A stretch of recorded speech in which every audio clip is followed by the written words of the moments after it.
রবিবারের সকালবেলা রবিবার আমরা তিনজন মিলেই হচ্ছে বাজার করতে যাই।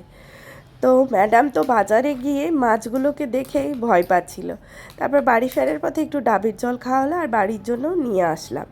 আর বাড়িতে যেরকম ও সারাদিন দুষ্টুমি করে সেরকমই করছিল। লাঞ্চ ছিল একদম সিম্পল। আর সেই দিন ছিল উমেন্স ডে, তো বর এইটা নিয়ে এসেছিলো আমার জন্য। এরপর আমরা বিকালের দিকে গিয়েছিলাম হচ্ছে পাটুলির এই ট্রেড ফেয়ারটায়।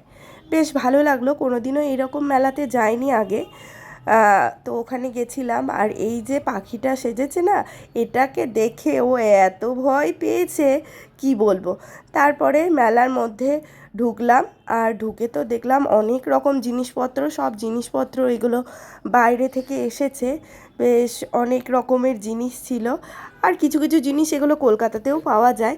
অনেক রকম জামা কাপড়ের দোকান ছিল, তারপরে হচ্ছে বেডশিটের দোকান ছিল, ঠিক আছে, পারফিউমের দোকান ছিল, ফার্নিচার ছিল। মেলাটা বেশ আমরা অনেকক্ষণই ছিলাম, 1-2 ঘন্টা মতো ছিলাম। তারপরে হচ্ছে এবার মেলা থেকে বেরিয়ে গেলাম আর গিয়েছিলাম হচ্ছে আমিনিয়াতে। আমিনিয়াতে একটা চিকেন রোল খেয়ে বাড়ি ফিরলাম।